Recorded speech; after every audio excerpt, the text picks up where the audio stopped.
vamos a hablar sobre blockchain y vamos a tratar de explicar qué es y cómo funciona. Y vamos a empezar con una definición muy simple, y es que blockchain es fundamentalmente la base de datos en la que se escriben las transacciones que se hacen los usuarios en Bitcoin o en Ethereum o en cualquier criptomoneda, ¿de acuerdo? Entonces, vamos a ver cómo funciona más en particular. Imaginemos que tenemos aquí a tres usuarios, el usuario A, el usuario B y el usuario C.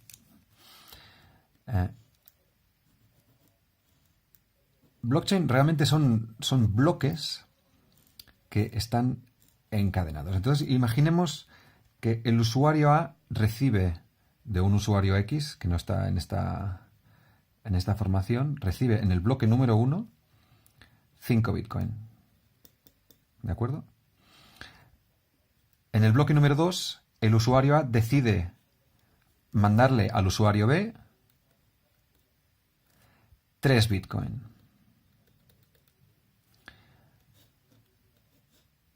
En el bloque 3, por ejemplo, pongamos que el usuario B le manda al C 2 Bitcoins, y en un cuarto bloque vemos que el usuario C le manda al A 1 Bitcoin. ¿De acuerdo? Y de momento dejemos aquí la cadena y nos paramos en este momento del tiempo, y si nos fijamos, nosotros podemos reconstruir los saldos de estos usuarios simplemente mirando esta cadena. Yo veo que en este punto del tiempo el usuario A tenía 5, que aquí le mandó 3 al B, con lo cual se quedó con 2, y el usuario A aquí recibió 1 más, con lo cual 5 menos 3, 2, más 1, 3. Yo aquí sé que el usuario A tiene 3 Bitcoin. Si miro el usuario B, veo que recibió 3 en este bloque, veo que mandó 2, el usuario B tiene 1 Bitcoin, y el usuario C veo que recibió 2 y aquí mandó 1, con lo cual al usuario C le queda 1 Bitcoin, ¿de acuerdo? Entonces yo, a la hora de escribir el quinto bloque, sé que no voy a aceptar ninguna transacción que suponga que el usuario A se gaste más de 3 Bitcoin, o el B más de 1, o el C más de 1, ¿de acuerdo? Esto, hacerlo en un banco sería relativamente sencillo, y de hecho ocurre todos los días. Si yo tengo dinero en un banco, no me van a dejar hacer transferencias por valor superior al saldo que tengo en ese banco.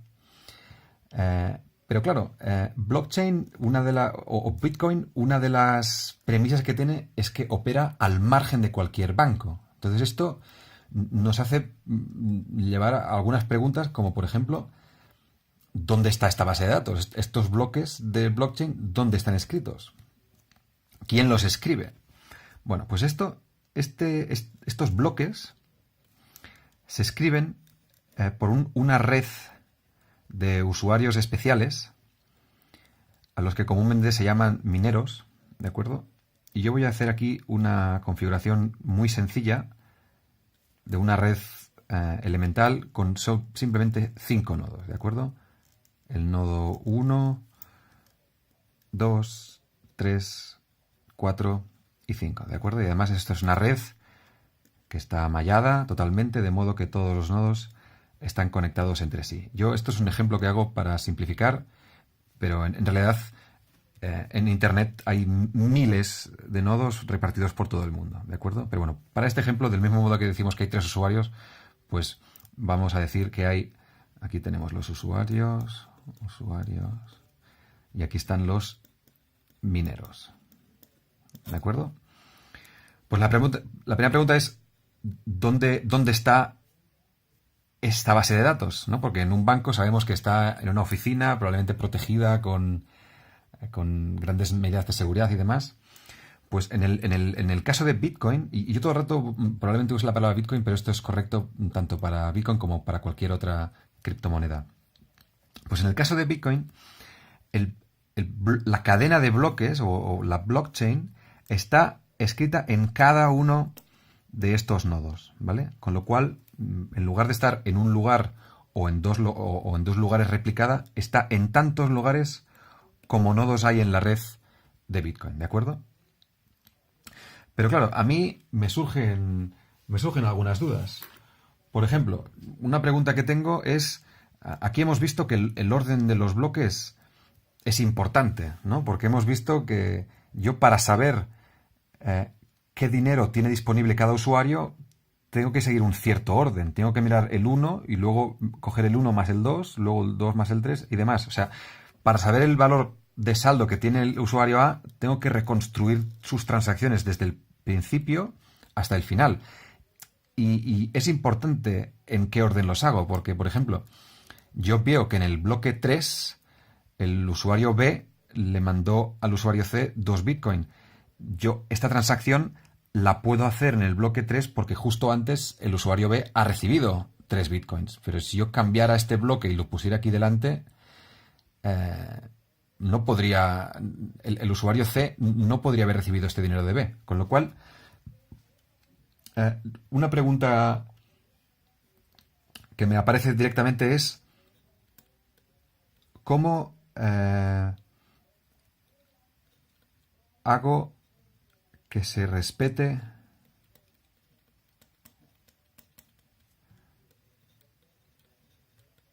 el orden de los bloques?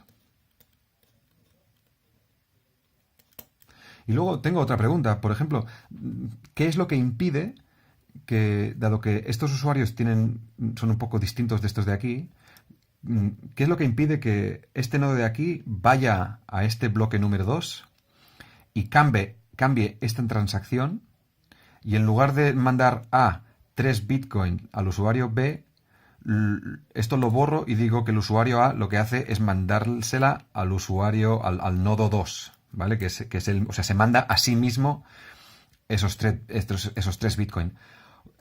¿Cómo, cómo aseguro la integridad de los bloques, ¿no? ¿Cómo protejo la integridad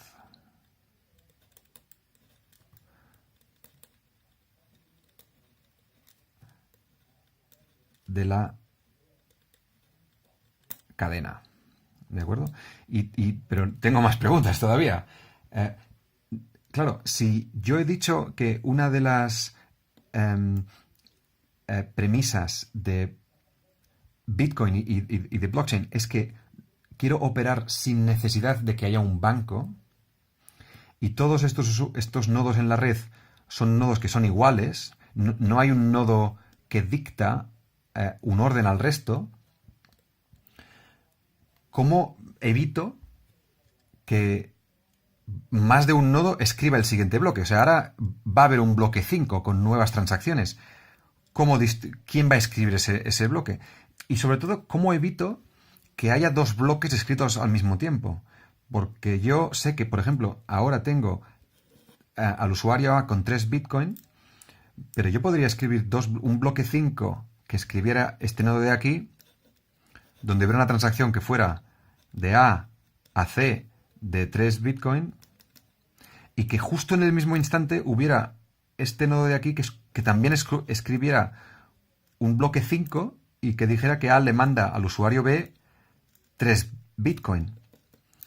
Claro, si os fijáis, ambas transacciones son correctas porque hasta este punto de aquí yo miro el saldo que tiene el usuario A y veo que son 3. Pero o se los mando a C o se los mando a B. Lo que no puede ocurrir es que haya dos nodos que escriban un bloque al mismo tiempo y con lo cual termine gastándome más saldo del que tengo. Entonces, esto lo que me dice es que solo puedo escribir un bloque a la vez. Solo se puede escribir un bloque a la vez. ¿Cómo consigo eso? ¿Cómo consigo, sin que haya un nodo central que distribuya el orden, que no tenga colisiones? Es decir, que no haya escritura simultánea en esta cadena por más de un nodo, ¿no? Yo esto lo escribo ¿cómo evito colisiones de escritura?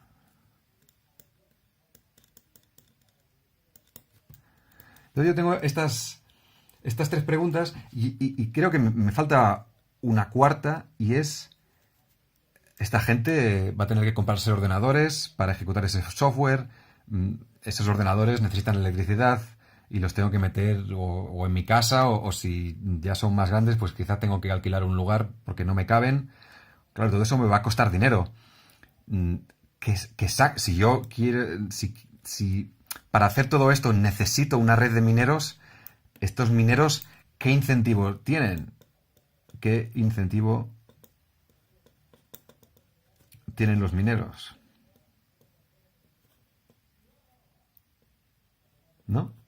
Bueno, pues estas son las 4 preguntas que voy a tratar de resolver y que pienso que entendiendo las respuestas se entiende fundamentalmente cómo funciona blockchain. Y yo para tratar de contar esto, lo que voy es a explicar qué es lo que va a ocurrir con este bloque 5, ¿de acuerdo? Y lo voy a escribir directamente como fuera a ocurrir, ¿de acuerdo? Entonces, lo que va a ocurrir primero es que los usuarios van a hacer un broadcast de sus transacciones, ¿de acuerdo? Y en este momento vamos a tener a toda la red de mineros escuchando esas transacciones. Entonces, cuando se llega a la capacidad, creo que ahora mismo en los bloques de blockchain de Bitcoin albergan como unos 2.400 transacciones por bloque, ¿de acuerdo? Pero bueno, como estamos haciendo un ejemplo pequeño, imaginemos que hay pues una transacción por bloque, para hacerlo súper sencillo, ¿de acuerdo? Perfecto. Entonces, tan pronto haya esa transacción, y pongamos que esa transacción es un envío de A a C de 3 Bitcoin, los 5 mineros van a hacer lo mismo. Lo primero que van a hacer va a ser construir una cabecera en el bloque.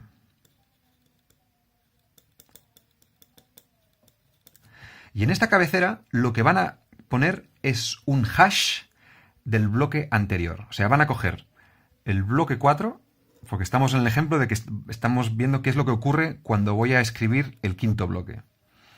Lo primero que hago es, cojo el bloque 4 y hago un hash. ¿Vale? ¿Qué es un hash? Un hash es una operación criptográfica que fundamentalmente busca como... A mí el mejor ejemplo que se me ocurre es como una huella dactilar, ¿no? Es como una especie de firma digital de un contenido. Entonces yo, en este caso el contenido que tengo es un bloque, que estos son bits. Entonces yo cojo estos bits y trato de buscar cuál es su firma, su huella dactilar, su firma digital, ¿de acuerdo? Y funciona de una forma que los hashes son siempre en una dirección. De la misma forma que yo puedo hacer fácilmente de la persona cogerle la huella dactilar, lo que no puedo es, a partir de una huella dactilar, imaginar cómo es la persona. Pues lo mismo con un hash. Si yo tengo el hash, del hash no puedo reconstruir el bloque. Sin embargo, del bloque sí que fácilmente puedo hacer ese hash, ¿de acuerdo? Y el hash este es un hash concreto que se llama SHA-256. Esto no es tan importante, pero básicamente esto me retorna un chorro de 256 bits, ¿de acuerdo? Pues esto lo pongo en la cabecera. ¿Por qué lo pongo en la cabecera? Pues porque en la cabecera del quinto bloque tengo el hash del cuarto. Obviamente en la cabecera del cuarto bloque tengo el hash del tercero, ¿de acuerdo? Con lo cual el cuarto bloque empieza con el hash del tercero, el tercero empieza con el hash del segundo, el segundo empieza con el hash del primero. Esto ya me está resolviendo esta primera pregunta. ¿Cómo hago que se respete el orden de los bloques? Pues porque tengo una cabecera que tiene el hash del bloque anterior. ¿Cómo protejo la integridad de la cadena? Esto también me lo resuelve. Porque fijaros, si yo fuera a cambiar un solo bit del bloque 3, esto haría que la huella dactilar de este bloque dejaría de ser la misma que era antes de cambiar el bit. Con lo cual yo tendría una discontinuidad aquí, porque tendría que el hash del bloque 3, que además está escrito en el bloque 4, ya no coincide. Se rompe la cadena.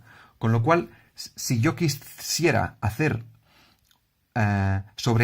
escribir algo que fue una transacción que fue escrita en un bloque anterior, tendría no solo que afectar ese bloque, sino todos los bloques posteriores. Porque si yo cambio una transacción aquí, me va a cambiar el hash del bloque 2, que a su vez va a hacer que no coincida con el hash del bloque 3, que a su vez va a hacer que no coincida con el hash del bloque 4. Con lo cual tendría que cambiar el del 2, el del 3 y el del 4. O sea, desde el 2 hasta el bloque último, para que fuera la cadena válida. Vale. Entonces yo empiezo a escribir la cabecera y en la cabecera lo que pongo es el hash del bloque anterior.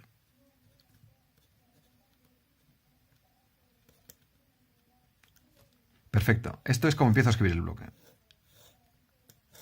Lo segundo que escribo son las transacciones, que en este caso...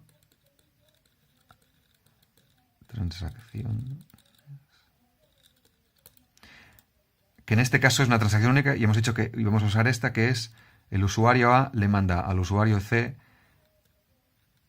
3 Bitcoin. ¿De acuerdo? Y lo último que escriben en el bloque es una respuesta a una incógnita. ¿De acuerdo? Y esta es la parte que nos va a traer un rato explicar, pero que es la que hace que blockchain y Bitcoin sean algo tan interesante y tan distinto de las tecnologías que se han visto hasta ahora. Vale. ¿Cómo encuentro? O sea, repasemos. Estamos en el bloque, a punto de hacer el bloque 5. Están todos los mineros escuchando a los usuarios y esperando a que salga una transacción. La transacción se da. El usuario A dice que le quiere hacer una transferencia de 3 bitcoins al C.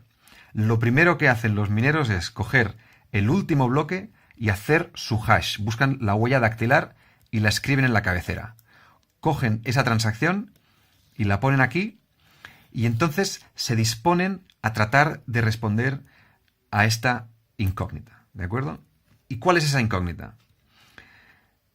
La incógnita es aquel valor que hace que si yo hago el hash de este bloque entero, cabecera, transacciones y respuesta, me dé un número de 256 bits que empiece con, por ejemplo, 30 ceros. ¿Vale? 30, esto es un 0, no es una O, es un 0, ¿de acuerdo? Vale, aquí tenemos que parar un momento porque imagino que muchos estaréis preguntándoos, esto no lo entiendo del todo. Vale, y por eso antes he estado un rato hablando sobre cómo funcionan los hash. El hash no olvidemos que es la huella dactilar de un input, ¿de acuerdo? Entonces, imaginemos que, siguiendo con el ejemplo de la huella dactilar, que yo para cambiar la huella dactilar de una persona, al final un poco lo que tengo que modificar es su ADN, ¿no? Tengo que hacer un cambio intrínseco en la persona para que la huella le cambie. Pero imaginemos que yo realmente no sé determinar cómo tengo que hacer el cambio en el ADN para que la huella dactilar me dé de una forma u otra, ¿no? Y esto es un poco lo que pasa con esta función hash. Yo sé que cuando le pongo un input, el output que me sale siempre es el mismo. Pero si me piden que el output sea uno concreto, si me dicen, no me importa cómo sean los últimos 226 bits, pero los primeros 30 quiero que sean 0. Claro, yo como minero, la cabecera no la puedo cambiar porque es el hash del bloque anterior. Las transacciones no las puedo cambiar porque son las que me vienen de los usuarios. Sin embargo, tengo aquí un bloque que justamente lo que me dicen es, aquí lo que tienes que encontrar es cuál es el valor que hace que cuando pones a todo esto junto dentro de la función hash, te salen esos 30 ceros. ¿De acuerdo? Y la realidad es que no hay una forma no hay una fórmula para encontrar esta respuesta. La única forma de encontrar esta respuesta es ir probando. Literalmente, es ir haciendo pruebas. Entonces lo que ocurre es que hay una carrera. Se ponen todos estos mineros a la vez tratando de encontrar cuál es esta respuesta. Y lo que hacen es tratar de hacer el máximo número posible de cálculos por segundo. De hecho, y esto lo podéis, hay varias webs donde se puede consultar. Hay una que es blockchain.info, creo que se llama. Lo voy a poner luego en la descripción. Donde puedes mirar cuál es la capacidad total de los nodos en la red. Es decir, cuántas operaciones por segundo están ocurriendo en un momento en el tiempo. Yo lo miré ayer por la noche y había 11 millones de terahashes por segundo. Si os fijáis, un hash es esta operación de sacar la huella dactilar de un input o sacar el hash de un bloque. 11 millones de terahashes son 11 millones de trillones de hashes. O sea, si yo sumo la capacidad de computación de todos los nodos que están minando ahora mismo, pues está viendo ahora mismo, mientras estás viendo este vídeo, por lo menos ahora en noviembre de 2017, porque esto está subiendo exponencialmente. Ahora mismo en la Tierra hay cada segundo 11 millones de trillones de hashes tratando de encontrar valores que cumplan esta condición. ¿De acuerdo? Entonces, hemos resuelto cómo hago que se respete el orden de los bloques. Pues lo hago usando esta cabecera. La cabecera me linka los bloques entre sí, el 2 con el 1, el 3 con el 2, el 4 con el 3, de modo que yo el orden lo conservo. ¿Cómo protejo la integridad de la cadena? Con la cabecera, porque en la cabecera tengo el hash del bloque anterior y sé que si cambio un solo bit del bloque anterior me va a cambiar su hash y por lo tanto voy a tener aquí una discrepancia. Entonces esto me va a indicar que alguien me está tratando de colar gato por liebre. ¿Cómo evito las colisiones de escritura? Esta es la razón. Como no hay una forma formulaica, no hay una forma matemática de encontrar una respuesta, y estos mineros lo que hacen es fuerza bruta, lo que va a ocurrir es que va a haber uno que por casualidad va a encontrar este resultado antes que el resto.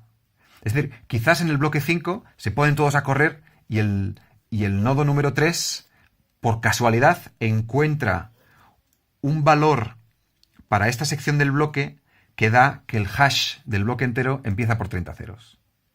Pero es que y entonces lo que ocurre es que el reloj, ese nodo escribe este bloque y volvemos a empezar. Se ponen todos los nodos a escuchar, hay una transacción por parte de los usuarios, se escribe la cabecera con el hash del bloque anterior, se escribe la transacción y empiezan como locos a iterar, cambiando, poniendo valores aleatorios aquí, esperando que, con suerte, sean ellos el primero en encontrar una respuesta. Creo que lo he dicho varias veces, pero como no es la cosa más sencilla del mundo, creo que quizás sea bueno repetirlo. ¿De acuerdo? Con lo cual, ya tenemos esta respuesta. ¿Cómo evito las colisiones? Pues por el azar, literalmente, porque es muy, muy improbable que dos nodos a la vez den con esta solución. Esta solución, por cierto, cuesta mucho darla. Hay que hacer millones y millones de operaciones para encontrar una que por azar empiece con 30 ceros. Y por cierto, ya que estamos en el tema, esto de aquí se llama el grado de dificultad. Cuanto menos ceros exijo, más fácil. Por ejemplo, si yo dijera solo tiene que haber un cero, pues esto con dos operaciones lo más probable es que ya me saliera. Y si tengo mucha mala suerte, pues hago 3 o 4 pruebas o 5. Difícilmente si hago 10 pruebas, las 10 empiecen con 1 todas. Relativamente rápido me voy a encontrar con una respuesta que empiece con 0. Si digo que tienen que empezar con 4 ceros, pues ya me lo estás poniendo más complicado. Y si te digo que son 30, pues aún más. Pues bien, esa longitud, el 30, el 35 o el 15, se hace de tal forma que el tiempo entre bloques sea 10 minutos. Esto en Bitcoin. En Ethereum, si no recuerdo mal, es 1 por minuto. Pero básicamente cada criptomoneda puede fijar un nivel de dificultad a la hora de rellenar este campo de aquí para distanciar el tiempo que tarda en escribirse un bloque. Y en Bitcoin son 10 minutos. Y si los ordenadores de repente empiezan a, en lugar de hacer 11 millones de terahashes, a hacer 20 millones de terahashes, pues probablemente en lugar de 30 ceros van a poner pues 32 o 33, la cantidad que sea, de modo que se conserven esos 10 minutos. Esto más que nada es una curiosidad. Bien, nos falta una pregunta por responder. ¿Cuál es el incentivo que tienen los mineros? Porque yo me estoy dando cuenta de que esto es complicado. O sea, tengo que tener el ordenador encendido todo el día. Esto me va a costar electricidad. Y además estoy compitiendo con todos estos otros ordenadores que están todos como locos tratando de encontrar esta incógnita que hace que se cumpla esta condición. Pues el incentivo es directamente económico. Y lo que ocurre es que al nodo que encuentra esta solución se le dan bitcoins. Y en el caso, o sea, si esto fuera hoy, el premio hoy por encontrar un bloque son 12,5 bitcoins. Que al cambio está como a $90.000. Entonces eso creo que quizás empieza a explicar el por qué hay este poder de computación enorme. La red que está dando apoyo a blockchain para Bitcoin posiblemente sea uno de los ordenadores más potentes que hay en la Tierra, en términos de capacidad de computación por segundo. Pues aquí está el porqué. Porque cada 10 minutos se sortea un premio de 12,5 bitcoins que al cambio de hoy tiene un valor de $90.000. Es decir, que hay más de $1 millón diarios repartiéndose entre los mineros, ¿de acuerdo? Claro, los mineros se gastan mucho dinero en comprarse equipamiento que les permita tener opciones a ganar la carrera, ¿de acuerdo? ¿Y cómo reciben esta transacción? O sea, ¿cómo reciben, perdón, este dinero? Pues lo que van a hacer va a ser, en el propio cuerpo del bloque, escribirse una transacción hacia ellos mismos. Que en lugar de ser o sea, de un usuario a otro, viene del sistema hacia el minero. 12 bitcoins. 12, esto no se ve bien aquí, disculpa. Y de hecho, en realidad, esta transacción es la primera que se escribe en el bloque. Vamos a repasar. Estábamos en el bloque 5. Perdón, estábamos en el bloque 4. Tenemos a los mineros escuchando todos a que haya un broadcast de las transacciones de los usuarios. Se da una transacción. El usuario A dice que le quiere mandar 3 bitcoins al usuario C. En ese momento, todos los mineros escriben en la cabecera del siguiente bloque el hash del bloque anterior. Escriben esa transacción y empiezan a buscar un valor que haga que el hash del bloque entero empiece por 30 ceros. Si la prueba que hago no me da ese resultado, cambio el valor de aquí. Y le voy cambiando tantas veces como sea necesario hasta que me dé ese resultado. Si tengo la suerte de ser el primer nodo que recibe esa solución correcta, es decir, que encuentra este valor, lo que hace entonces es escribe en el mismo bloque una recompensa de 12,5 bitcoins para sí mismo y comunica al resto de nodos que ha encontrado este bloque. El resto de nodos en ese momento lo que hacen es verificar que efectivamente, si yo hago el hash del bloque entero que propone, pongamos que esto ha sido el bloque 4, ¿de acuerdo?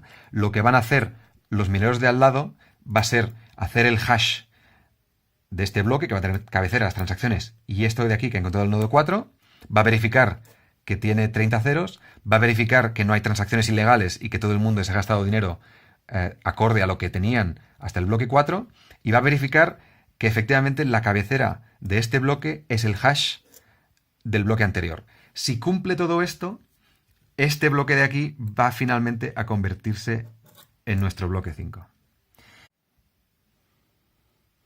Bueno, yo espero que se haya entendido la explicación. Sé que no es trivial. Yo, si tuviera que escoger algo con lo que quedarme, es que la gran innovación que tiene blockchain es que hemos sido capaces de construir un sistema totalmente descentralizado donde existe una única versión de la verdad.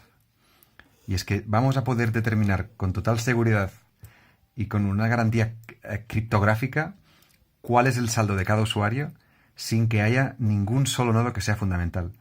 El nodo 3 puede caerse, puede aparecer un nodo 6, puedo eliminar todos estos y poner nuevos. No hay ninguno que pueda ejercer una labor de censura sobre el resto, ni hay ninguno que sea árbitro o sea broker. Entre ellos, por una cuestión matemática de la probabilidad de encontrar una respuesta al mismo tiempo, se organizan automáticamente y tienen un sistema de incentivos que garantiza que van a dar cobertura a esta red. Realmente es algo muy, muy elegante. Como ya llevamos mucho tiempo, yo voy a dejar el vídeo aquí y quizás haga uno más adelante hablando sobre esta cifra de dónde viene. Ya os adelanto que esta cifra no es constante, o sea, esta recompensa de 12 bitcoins por bloque no es estática, va cambiando sobre el tiempo. Y yo pienso que merece incluso un vídeo aparte hablar sobre ello. Y otra cosa que tampoco he contado y que también es interesante es cómo van cifradas las transacciones dentro de este bloque. ¿De acuerdo? Porque hemos hablado de cómo hay un broadcast de esta transacción, pero también es interesante entender la parte de los wallets, que es lo que va a permitir que esta transacción sea totalmente privada y al mismo tiempo segura. Bueno, espero que os haya resultado de interés. Saludos.